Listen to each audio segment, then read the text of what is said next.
sing a little kirtan for the pleasure of Srila Prabhupada and the Shishya Radha Kalachandji. Jaya Radha Madhava Kunja Bihari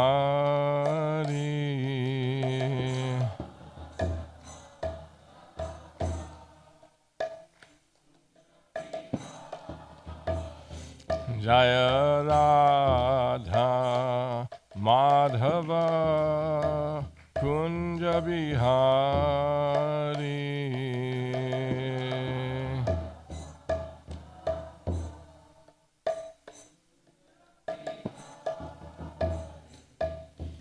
Gopi Jana Vallabha Girivardhari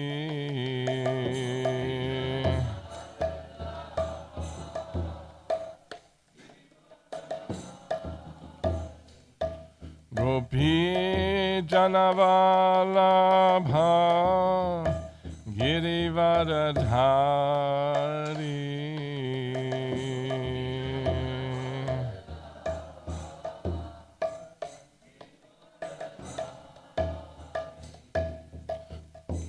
Yashodanandana Brajajana Ranjana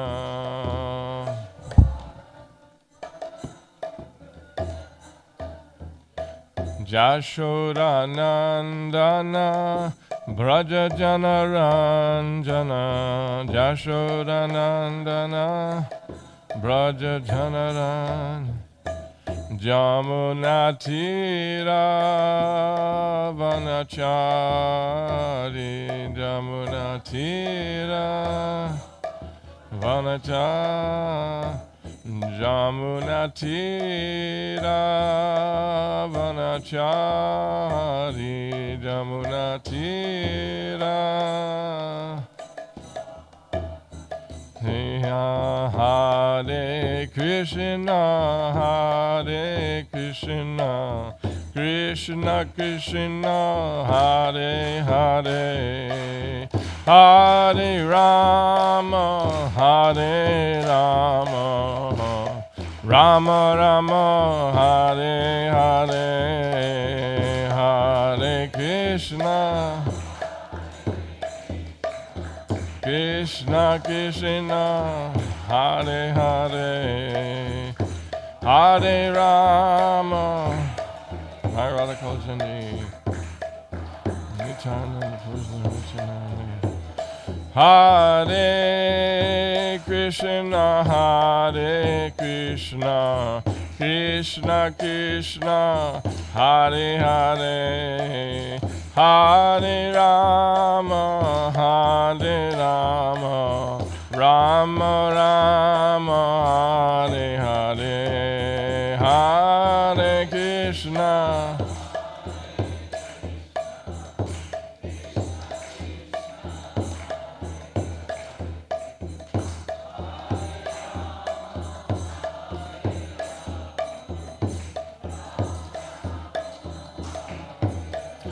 Hare Krishna, Hare Krishna, Krishna Krishna, Hare Hare, Hare Rama, Hare Rama, Rama Rama, Hare Hare, Hare Krishna.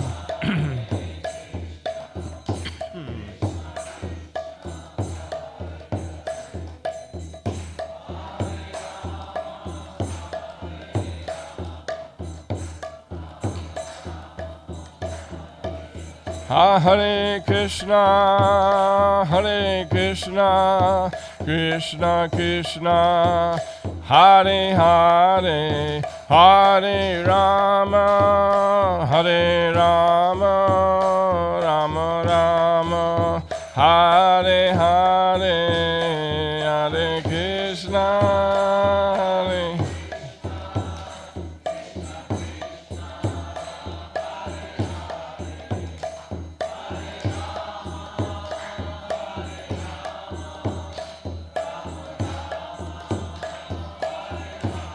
Hare Krishna, Hare Krishna, Krishna Krishna, Hare Hare, Hare Rama, Hare Rama, Rama Rama, Hare Hare, Hare Krishna, Hare Krishna.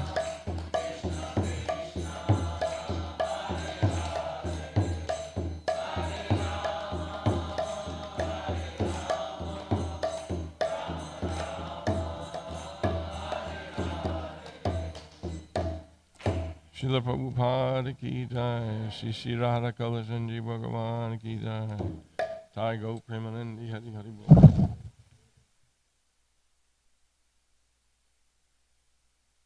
Om Namo Bhagavate Vasudevaya.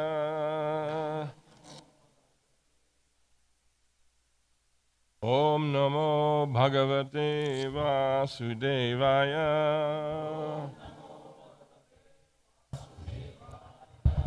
Om Namo Bhagavate Vasudevaya.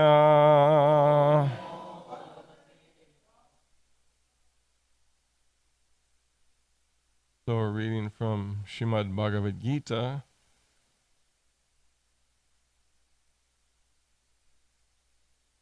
Today.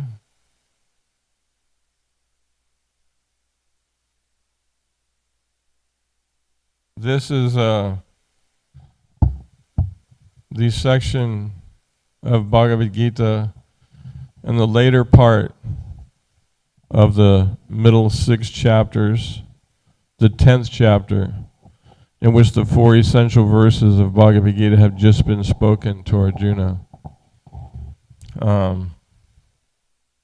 This is where Arjuna first decided, after hearing of how Krishna is the Supreme Personality of Godhead, after Krishna's very beautiful descriptions throughout the entire book up until this point at the end of the 10th chapter, that Krishna is the Supreme Pure, He is the Supreme Personality of Godhead, He is the Supreme Friend, He's the Supreme Owner and Controller, He's everything. So Arjuna, being the perfect disciple of Krishna, representing all of us, he's in anxiety for his family. How many of us are in anxiety for our families, right? It's natural. So we share the same illusions that Arjuna was going through, that we think we're these bodies, and that everything that's attached to this body is ours, so on and so on. So this is a wonderful time in the Gita where Arjuna actually makes his first surrender to the Lord be known. Actually, Krishna calls Arjuna to surrender several times throughout the Gita. And this is one of the times when Arjuna voluntarily surrenders to Krishna. So these are Arjuna's prayers here, and we can repeat these prayers. Please repeat. Arjuna Uvacha Param Brahma Parang Dhama Pavitram Paramam Bhavan Purusham Shashvatam Divyam Adidevam Ajam Vibhum Ahustvam Rishaya Sarve Devarshir Naradastata Asito Devalo Vyasa Swayam Chaiva Bravishime. Translation: Arjuna said, "You are the supreme Brahman, the ultimate, the supreme abode and purifier, the absolute truth and the eternal divine person. You are the primal God, transcendental and original. And you are the unborn and all-pervading beauty. All the great sages, such as Narada, Asita, Devala, and Vyas, proclaim this of you, and now you yourself are declaring it to me. The verse just before this, I wanted to read this one also. This is the fourth of the essential 4 verses. And we're always interested in this verse because we feel, as devotees of Krishna, as aspiring devotees of Krishna's devotees, we can't actually become Krishna's devotee. He doesn't accept that. Sometimes we hear people bragging, oh yes, I am devotee of Krishna. Say no, Krishna doesn't accept that. Who does he accept you as? If you're the servant of one of his servants, and the servants of those servants, then Krishna accepts you. He doesn't accept us independent of his servants. So let's read this verse too, okay? Tesham evanukam partam aham ajnanajam tamaha nashayami atma bhavasto jnanadipena bhashvata.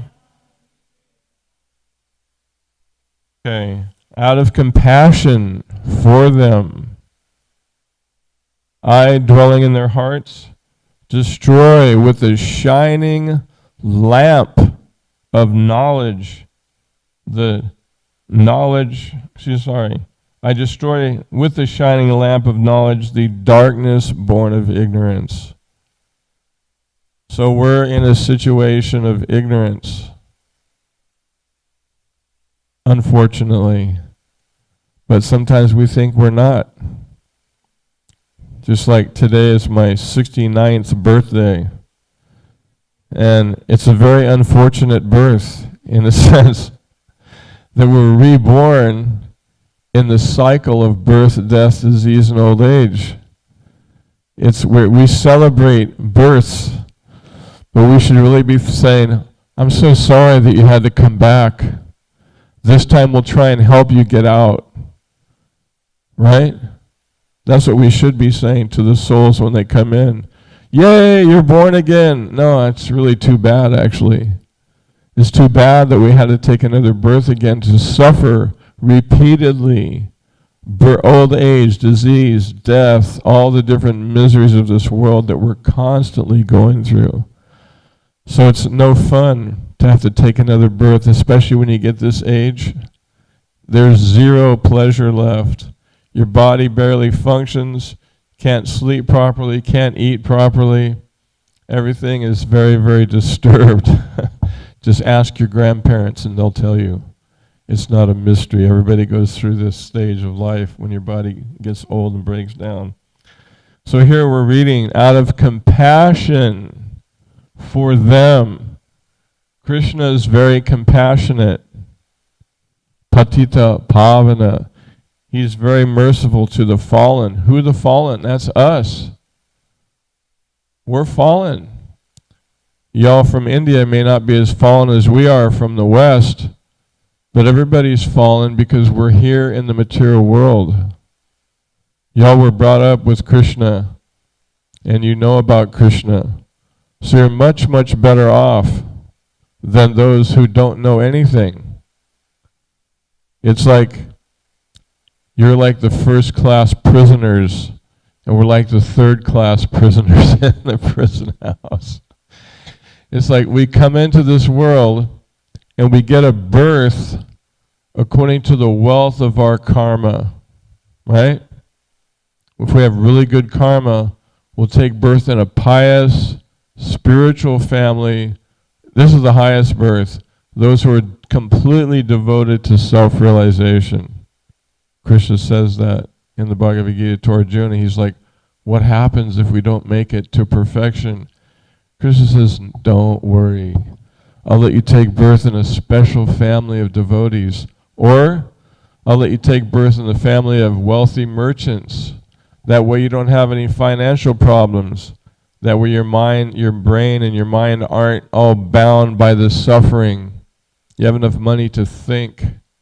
You're not completely burdened by suffering. Then if we don't have that much good karma, we may have to take birth in a family that's really in the mode of passion, that only material progress is their only goal. And if we're really low on pious credits, then we take birth in a human form of life where the parents are completely in the mode of ignorance and they don't know what to do with themselves. And we see that that's a large part of society now. The people live in such a way that they don't know what's about. Like Krishna says, if you're in the mode of ignorance, you don't know what to do or what not to do. You don't know because you're in the mode of ignorance. So this book, this verse in particular, is about Krishna showing us compassion. Because we're the ones who are suffering. God's not suffering. Nobody needs to be compassionate to him. He's a source of love, unlimited love. Like you can see these paintings. They're all Krishna having loving affairs with all of his wonderful devotees. We're the ones who are suffering the lack of love and happiness here in this material world. Therefore the Lord comes in the form of his different incarnations. In his very self he comes. Krishna's tu Bhagavan Swayam, Ishvara Parama Krishna, Satchit Ananda Vigraha, Anadir Adir Govinda Sarvakarna Karnam. He comes himself every day of Brahma. So we got lucky. Krishna was only here just a short time ago. You can still go to Vrindavan and see even some of the churning pots that Mother Yasoda used to churn butter. They're still there from 5,000 years ago. You can go to some of the palaces, the houses in Nandagram where Krishna grew up with Balaram, and some of the pillars are still left in the house. You can go down the same roads that Krishna took the cows down, the same exact roads in Nandagram and Vrindakund. You can go to Kamyavan, a place where many auspicious things happened. Mother Yashoda was born there, but there's this mountain there, small mountain, and down the side of it, Krishna and Balaram and his friends, they created a slide. You know how you get on a slide and you go, whew. So there's this slide all made out of stone that Krishna and the cowherd boys created, and you can go. I went there with my gamsha, and we slid down the hill. So you can go to Krishna's place of pastimes. It's very wonderful. And when you go there, you feel purified. It's not a mundane atmosphere. It's purifying. So Arjuna is saying he's feeling Krishna as the supreme abode and purifier. And you're all just here chanting the Hare Krishna mantra, right? That means we're asking Krishna, please, I've had enough. I've had enough. I've suffered enough already. Please let me serve you so I can become reattached to you so that I can actually make it out of this material world by your compassion. He says, out of compassion for them, I dwelling in their hearts, destroy with the shining lamp of knowledge the darkness born of ignorance. So we're all in the same boat, you know. We're suffering here, and it's up to us to make a decision to come to the point where we realize we're fighting a losing battle trying to enjoy in the material world. We're losing. Time makes everybody lose. Nobody wins with time in the material world trying to enjoy material happiness. Nobody wins because time takes away everything and changes everything. We're all subdued by time. Time destroys everything. So Prabhupada made it very clear to us when he named this Bhagavad Gita as it is. Before Prabhupada translated this Bhagavad Gita, nobody was interested in becoming servants of Krishna. No interest. None. It was all philosophy from India. Different scholars would read it, and some out of their own false egos and pride would learn Sanskrit and translate it, not knowing anything about what it meant.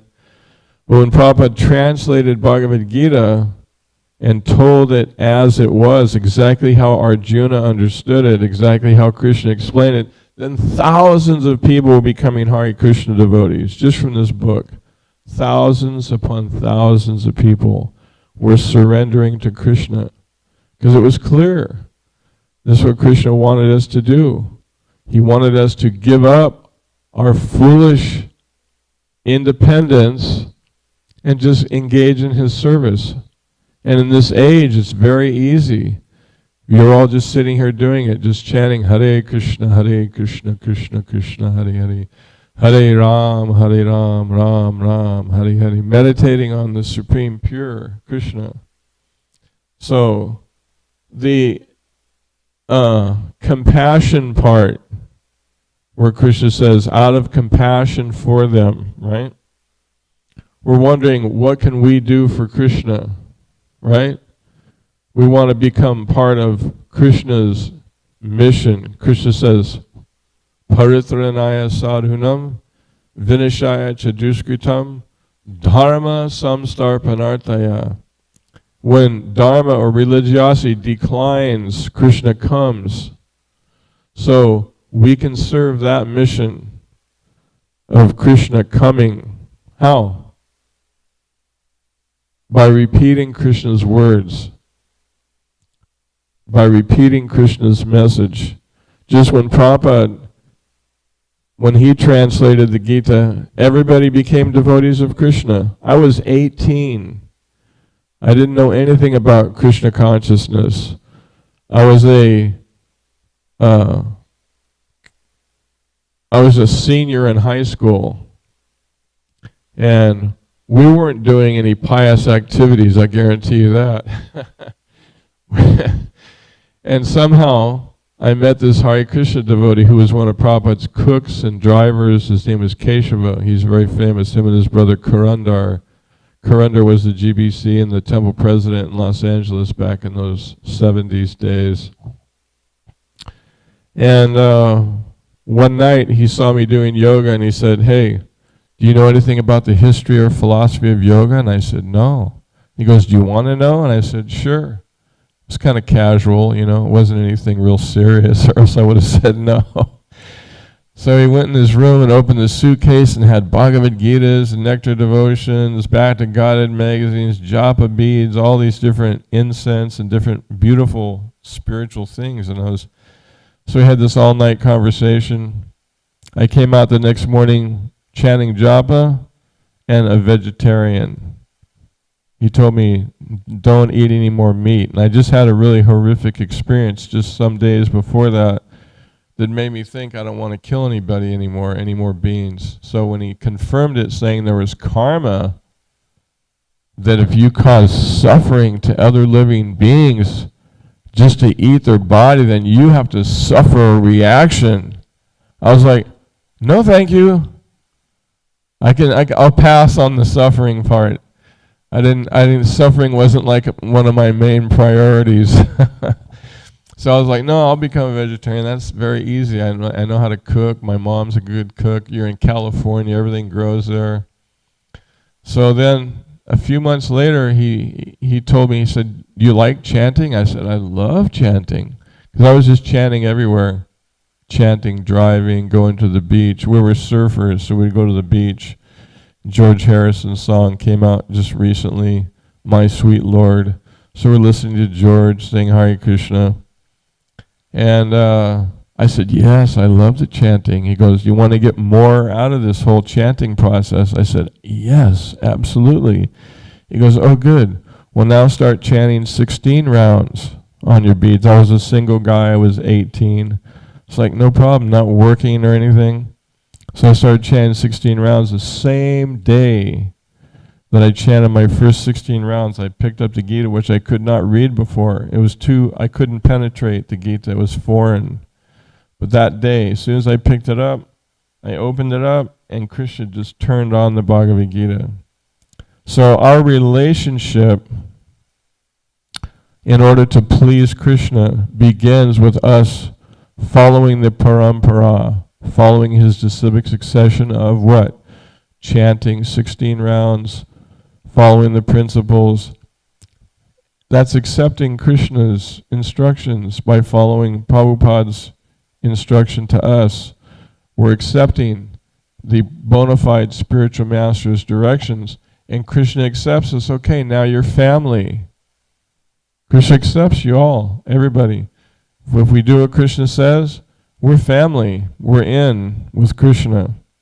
We're like, okay. Krishna's like, yes, now I'll enlighten you.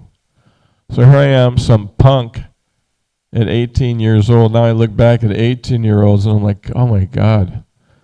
Such pride some of these young people have. They think they know everything and they're only 18. They just took their diapers off a few days ago and now they think they know everything and they know more than their parents. And it's so funny, isn't it? To see the kids. I was 18. But because I was reading Bhagavad Gita and chanting Hare Krishna, Krishna was allowing me to understand this. And when I got to this 10th chapter, I surrendered. Just like Arjuna surrenders here and he says, Krishna, you're the supreme purifier, the supreme abode, everything, you're everything. I felt that. And here it was, just some kid chanting Hare Krishna.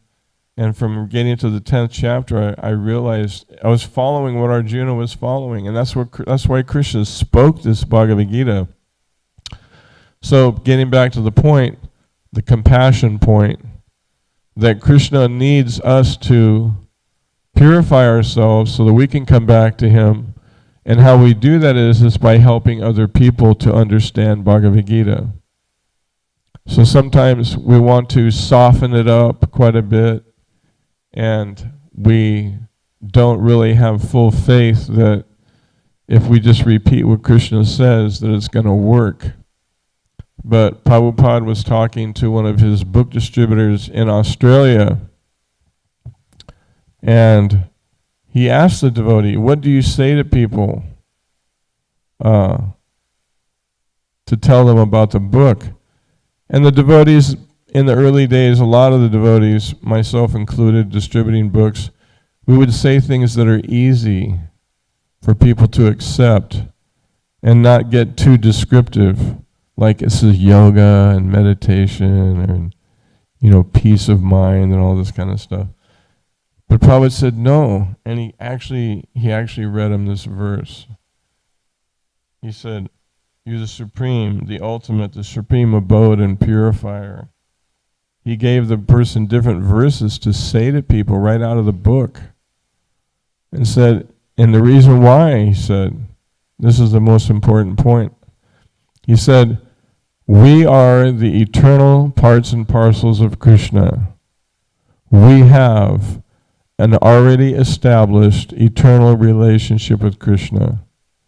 So when we hear directly Krishna's message, it will awaken our loving relationship with Krishna. So we can be sure that if we tell people what Krishna says in the Gita, that it will be effective to them and they'll actually benefit from hearing about Krishna and be able to reawaken their love for him based on his deliverance of his own message. We can't underestimate the power of Krishna's words and Krishna's holy names. We're chanting, but we're not realizing the absolute spiritual potency of the holy names.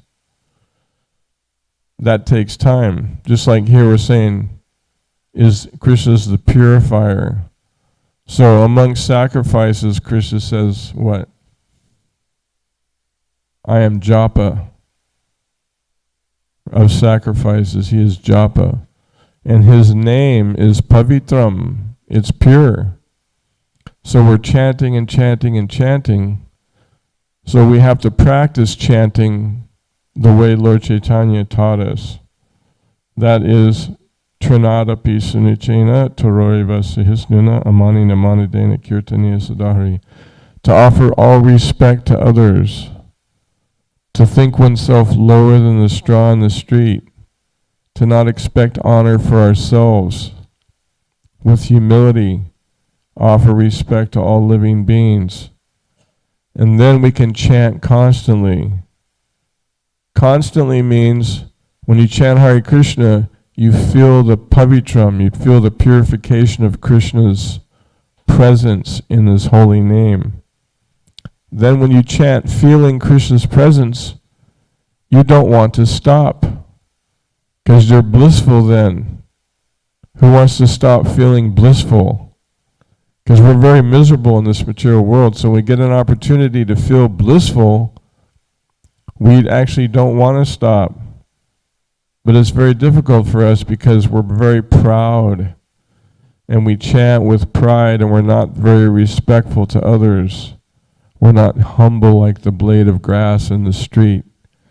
So when we chant, we're still thinking, that we're the center of attraction here in this material world. Somehow we're the centers, and that we're the most intelligent, and that our big plans can make us happy independent of Krishna.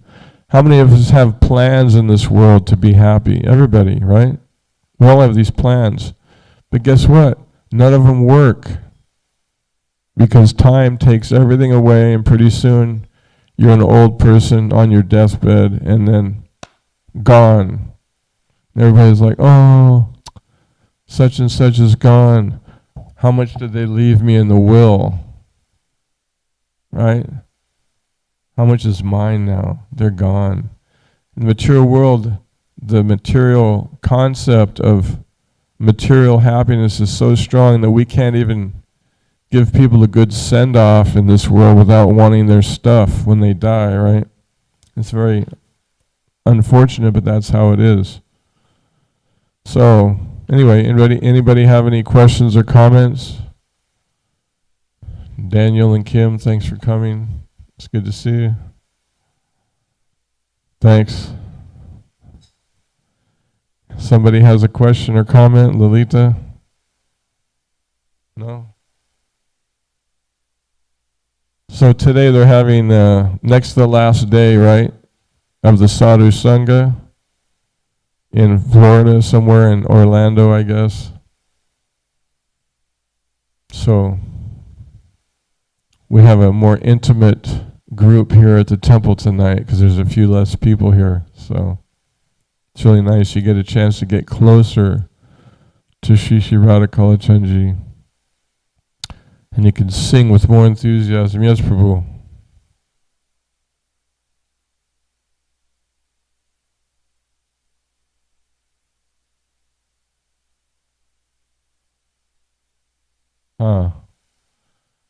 Well,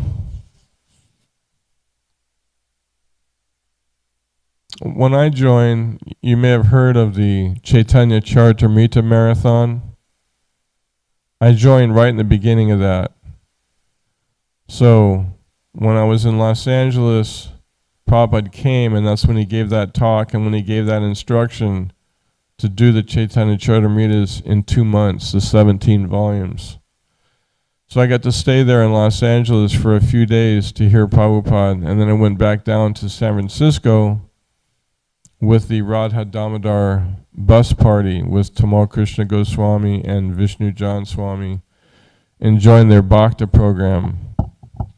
You ever heard Vishnu Jan Maharaj's kirtans? Gaur Nityananda Bol Hari Bol Hari Bol Hari Hari Hari Bol Hari Bol Hari Bol. So he trained me how to sing with the tambura on the stage. And he's singing all these songs. Gaur Nityananda, and then Govinda Jaya Jaya, Gopal Jaya Jaya, And I didn't know any mantras at all. All I knew was the Hare Krishna mantra. So he's got me up there playing, and I'm just pretending to sing the other songs. I don't look like a fool. Up on the stage, I'm just going, because I didn't know the mantras. So anyway, so we're there, that's our Bhakta program, is being on the stage while he's there singing. And then there's devotees in the audience watching to see who's enthusiastically chanting. And then they go sit down with them, and then they preach to them and bring them back to the bus and convince them. And some guys would shave their heads and join right there on the spot. That's how powerful Prabhupada's presence on the planet was, is that the faith in Krishna was so powerful because Prabhupada was Krishna's friend. He could see Krishna, and he told us that Krishna was dictating to him what to write in the books, and that Krishna had personally asked him to come just to publish these books. So when you're with Prabhupada, you could feel Krishna's presence. Prabhupada's purity was so powerful that just by being in a kirtan with Prabhupada, you would realize you're not the body. Everybody, men, women, children, and when you were dancing in front of Prabhupada, you couldn't even see people touching the ground. Everybody was dancing so much, and everybody became self-realized just from dancing in front of Prabhupada. It was so powerful. You can't imagine how that motivated people. The bliss of being in the kirtan with Prabhupada and the realization you got being with Prabhupada was so powerful. So these people would sit down in the audience to Vishnu Jan Swami, whose chanting was very pleasing to Prabhupada. These devotees were so enthusiastic and so determined to chant. How many of y'all have been on Harinam Sankirtan before? In public. Vishnu Jan Maharaj would go for 9 hours a day, playing the drum, leading the whole time, every single day. So when you chant for that many hours a day, you actually have to go through a big surrendering process just to be able to make it through the first day. What to speak of every day, year after year. So his chanting was really purifying to be around also. And Prabhupada used to listen to his kirtan and just sit there and listen to him chant and chant along with him. So I'm up on the stage, and so then finally they decide that they're going to go from San Francisco to Denver. How much time do I have left? Huh? Okay, thanks. So then we went to Denver to see Prabhupada because he went from LA to Denver. So then Prabhupada came and we got to hear him give class every day. I didn't go on any of the morning walks, although I've heard them all because now you can hear everything. It's always recorded. And then after about maybe a little less than a week there, we went to Chicago. And there, Srila Prabhupada also came to Chicago. And they installed 4 sets. And this is one of the Gornitais that was there that were installed by Prabhupada to go on one of the buses. And there was 4 sets to go on 4 other buses. And of course, Srimati Radharani and Damodar were on the original bus. And then right after that, they had an initiation where close to 100 of the Radha Damodar young men were initiated. So we had been cleaning the temple room. We had been for days going out to collect money to give to Prabhupada as dakshin. So we were busy, busy, busy. And nobody told me, I don't know if anybody else got told, but I didn't get instructed at all of what initiation really was, what was going to be said, what the vows were. But Tamal Krishna Maharaj said, you should get initiated by Prabhupada. And I was like, oh, okay. I didn't, I was a little on the clueless side. I'd only been in a bhakta for 1 month.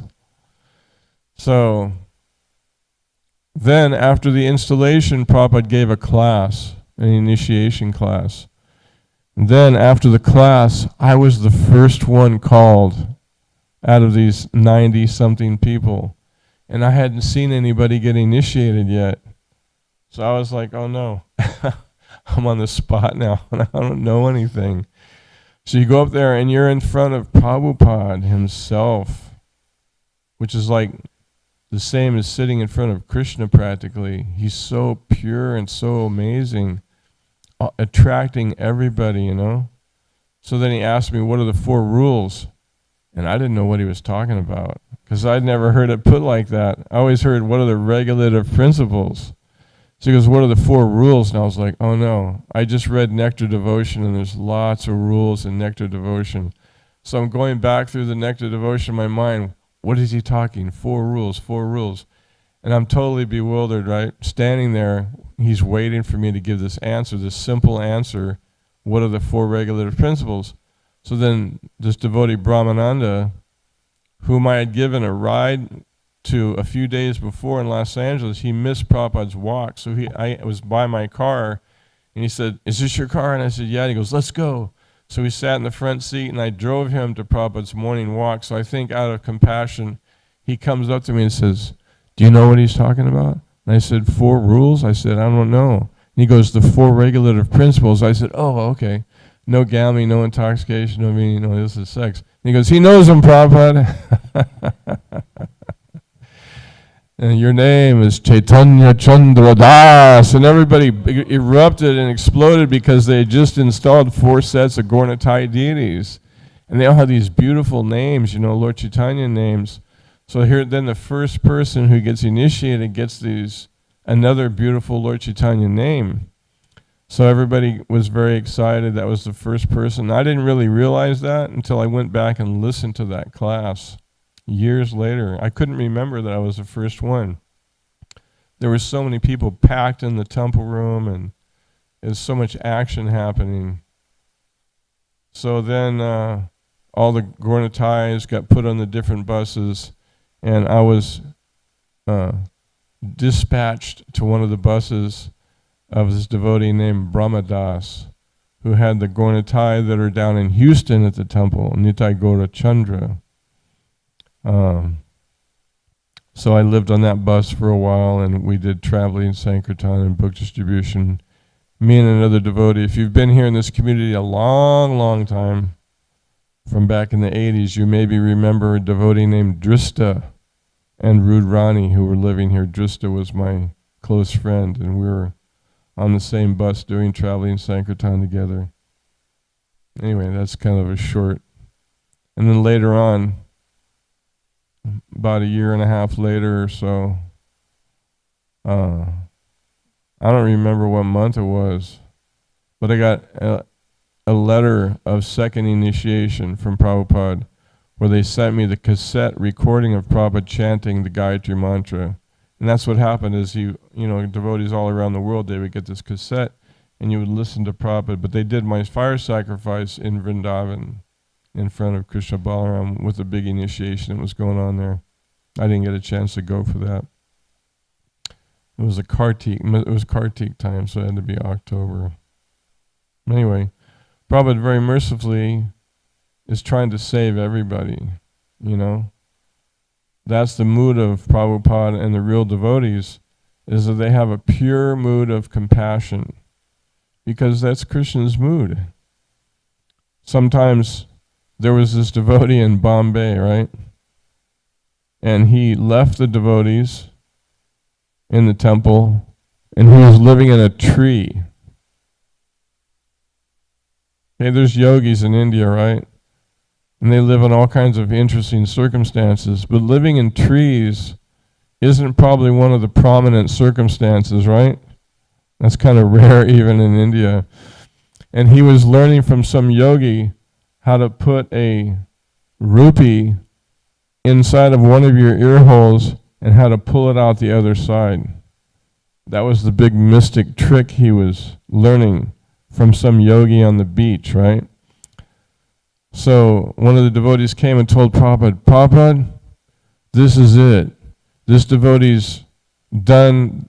Now he's completely gone off. We should reject him. Now you know what he's doing, Prabhupada? He said, what? He's learning how to pass a coin between one ear and the other. And he said, you should reject him. Prabhupada said, no. He said, you do not know the compassion of Lord Nityananda Prabhu. You do not understand Lord Nityananda's compassion. He goes, I will never reject anyone. So the Lord, we've already rejected him and we're in this material world, suffering. So if somebody takes a chance to try and help somebody else, like Prabhupada took the chance, and he came all the way to America, had heart attacks on the boat, was homeless, penniless, no support, harassed by crazy drug-minded people. And then when he finally helped somebody become a little Krishna conscious, he did not want them to leave. He wanted to be compassionate to them no matter what. It wasn't about, well, you're a sannyasi now and now you've fallen down or this. No, it's like you're a jiva and you're stuck in the material world. So what's the real thing here is to get us out still, no matter what the circumstance, to try and get the devotee out of the material world. So that was Prabhupada's mood of trying to help us and giving us initiation after 1 month and giving people initiation, even if they just, like he went to Australia, and Prabhupada brought deities, Gaurnatai deities, and Jagannath, and there was a whole bunch of people coming, and they didn't have any pujaris, and you have to be second initiate, you have to be Brahminical initiated to go on the altar. So Prabhupada said, okay, we need to have at least 5 brahmanas. Nobody there even knew what initiation was, but now they're getting initiation and Brahminical initiation. And they're like, what's Brahminical initiation? And they're like, you'll learn. And then one devotee had a Brahmin, a pavitram, the thread, and he took it off and said, make some of these. So the devotee at Mataji went and found some string at his store and started making them during the fire sacrifice. And then they said, you're going to be a Brahmin to help take care of the deities. She said, what's a Brahmin? And they said, you'll learn. So all the Prabhupada came to these countries like Australia and America, where people had no clue of what Krishna consciousness was, and he prayed to Krishna, please give them the inner inspiration and inner knowledge, inner wisdom from within their hearts to worship you nicely. And then he left.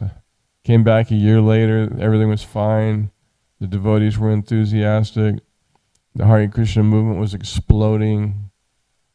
So Prabhupada had magical effects on people. And that was, one of the circumstances. So we all got initiated there at that time. And then the next day, another 70 or 80 people got initiated that had come from other parts of America. Any other questions or comments? Yes.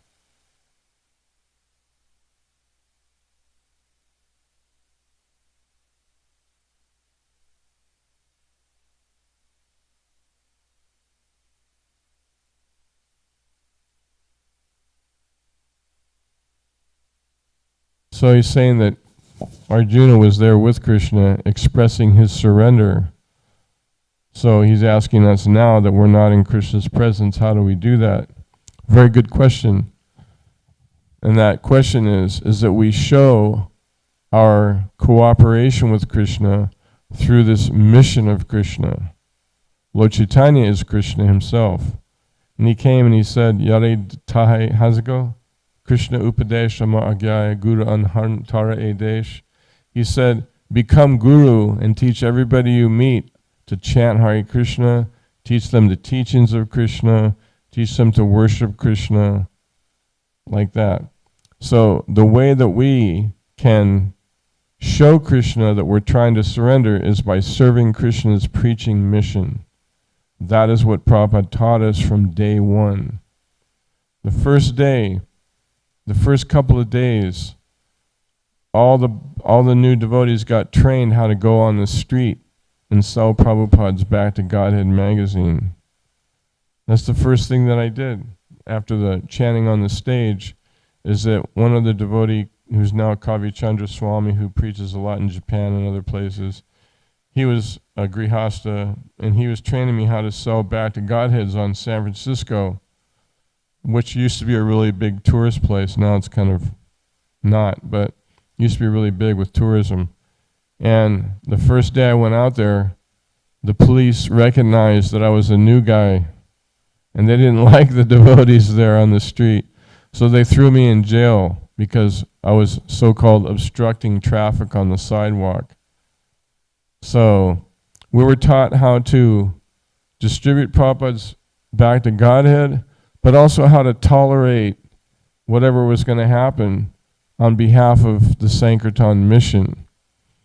So we all went through many, many experiences like that. Getting arrested, going to jail, getting attacked by people while we're out distributing Prabhupada's books, going on Harinam Sankirtan. We can sit and talk for hours. I could tell you amazing stories of things devotees went through when they went out to preach and are continuing to experience to this day.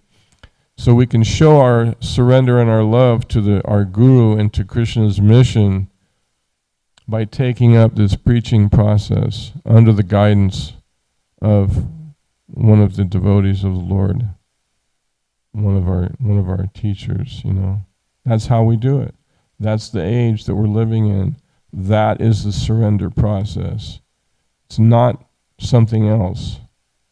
It's how we can help others to become Krishna conscious. We did it.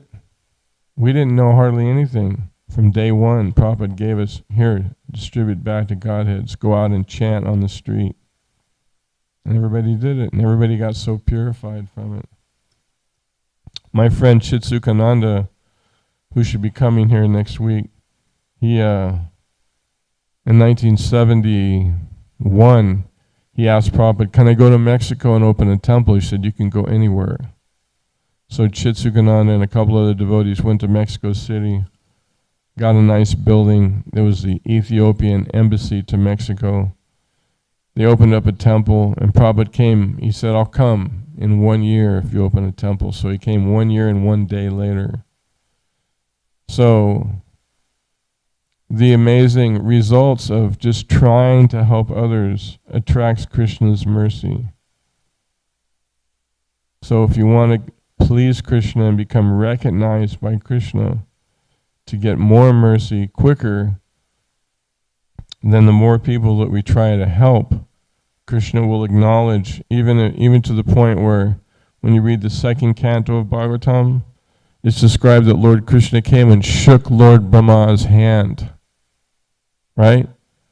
Like the most important person, Krishna came and gave Brahma a handshake because Brahma was he was his representative in the Parampara system, and he was preaching.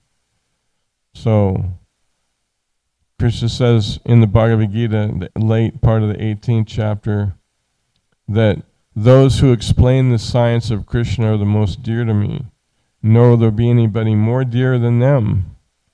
So Prabhupada said that means those who are going out and preaching, they're the most easily recognized by Krishna, and they're the most pleasing to Krishna. So we don't have to recreate the Sankirtan movement. It's already been done. All we have to do is plug in and surrender. So some people want to recreate everything. No, it's already established what to do. You can do it in your own way, but it's already very clear how to do it. We don't have to concoct. It's not complicated. In other words, it's very simple. We go out and distribute Prabhupada's books, we do kirtan, we give classes, we distribute prasadam, we try and convince other people to surrender to Krishna. You know? It's very simple. But we have to be fixed ourselves, you know, in order to be able to do that. Is that okay? I think that's about it for time, right? Somebody's going to make some announcements or something? Unless there's any other questions. Any other questions? Oh, okay, thank you. Go ahead. Sorry, we don't have a mic for you. I have to just speak up.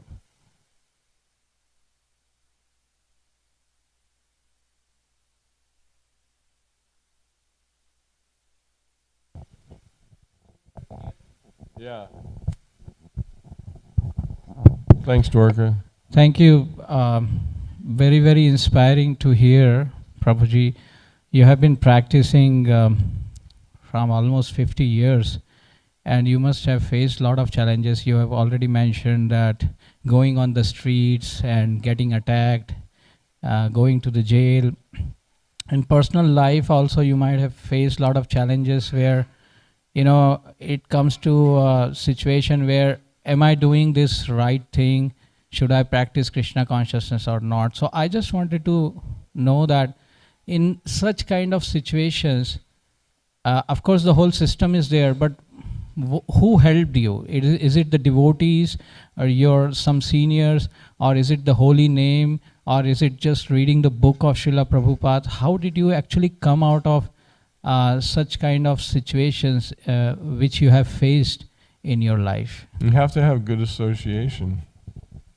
If you don't have good association of people who are already more advanced or as advanced, if you don't have association, then you won't be able to process what's happening to you in a spiritual way. Left with our own minds, we have the tendency to misunderstand things because of pride and because of false ego, anger, whatever the conditioning that we have. So it's always really good to have association. So Bhaktisiddhanta Saraswati said, 90% of our advancement comes from association of devotees, and 90% of our advancement comes from chanting the holy names. Transcendental math. So, we are a very minority group in the material world, devotees of Krishna. There are millions and trillions of living entities all over the universe, and here in Dallas, there's a few thousand people that are chanting Hare Krishna, right? Out of 7 million, how many people are actually chanting Hare Krishna every day? We don't know how many, a few thousand people probably, right? There's so many temples and there's so many Krishna bhaktas that don't come here, but, it's still a minority. So, but we're the majority, really, in the sense that in the spiritual world, which is 3/4 of the amount of people that are here, there's only 1/4 of people in the creation, and it's unlimited. But the other unlimited amounts of the free souls who are liberated, who accompany Krishna to this planet, they come here to inspire us. So we need to hear about them. We need to hear about their struggles. That's what Srimad Bhagavatam is, the story of the incarnations of the Lord and His devotees. So we need to hear constantly these great stories and examples, and we have to develop a serious sense of self-control to apply ourselves to try to get out of the mode of ignorance and try to become in the mode of goodness, as Krishna describes in Bhagavad Gita. Mam chayo vyabhyacharyena bhakti yogena sevate sagunan samatityaitan brahmabhuyaya kalpate. We have to work towards becoming more absorbed in the activities of Krishna consciousness so that we'll become purified of the mode of ignorance and purified of the mode of passion and become situated in the mode of goodness to where then we'll become enlightened. So when we were with Prabhupada, he had the Shakti, the spiritual potency, not material Shakti, spiritual Shakti, to elevate everybody out of the mode of ignorance just by being with him, if we were trying to surrender to his teachings. So we need to appreciate the necessity of getting out of ignorance. So we have to evaluate ourselves by hearing from others. Is this the mode of ignorance? Is this the mode of passion? Is this the mode of goodness? What am I doing that's causing myself to suffer? So by hearing and by associating, by chanting, by taking Krishna Prasadam, by getting up early, Prabhupada, and going to, have our own Mangal Artik at our home. All of the above. that okay? It's a struggle, but it's the only good fight. Everything you do, you have to fight for. We have to have a job and fight for that. Have a family, and we have to struggle with the family because nobody thinks alike. So the husband and wife, they don't think alike, so it's difficult for them to get along sometimes. The kids become rebellious. They don't want to listen. So then we're struggling with that. Then you don't like the new president, or whatever. And so then there's a whole other level of warfare going on in the country, which is disturbing so many people's minds. So then we have to deal with all that anxiety. There's no shortage, because this is called the Kali, age of Kali, the age of quarreling and fighting and hypocrisy. So on top of already having so many differences, now we're living in the age where the main ingredient of the mode of ignorance is fighting and arguing. There's different ingredients of the modes of nature. In the age of Kali, the mode of ignorance is prominent now. Starts off with a little bit of passion and ignorance, ends up with pure ignorance. So there's still some passion, but the predominant guiding factor in this age of Kali is the mode of ignorance, because wrath and anger and arguments all come from the mode of ignorance. So when we elevate ourselves to goodness, or we try to elevate ourselves to goodness, then we can become peaceful and not be so argumentative and not be so, we won't become, we'll lose our willingness to fight. We'll become peaceful. Shanti, Shanti, it's a big blessing. Shanti, Shanti, right? There's no Shanti in Kali Yuga, that's the problem. There's Ashanti.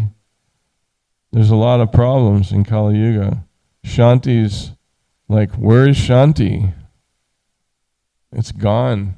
You get in your car, there's no Shanti. You're in anxiety. There's so much traffic now in Dallas, Fort Worth. As soon as you get on the road, where's the Shanti? It's gone. You're stressed out, and then you get into a wreck, and then it's like, oh my God, now I got to get my car fixed. And hopefully nobody was hurt. You know what I mean? You go to the grocery store, and things are more expensive.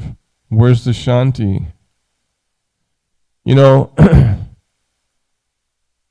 tell me when I'm right, when I need to stop, because I can go on for another couple hours real easy here. I just don't know. Huh? Okay. Anyway, Shanti comes from completely learning how to completely depend on Krishna. As long as we're completely dependent on ourselves, independent of Krishna, we cannot become peaceful. Even in Kali Yuga, if we learn how to become dependent on Krishna, then we can become peaceful, because we can let Krishna is the real controller anyway. We're not the controllers. We think we're the controllers, therefore we're not peaceful.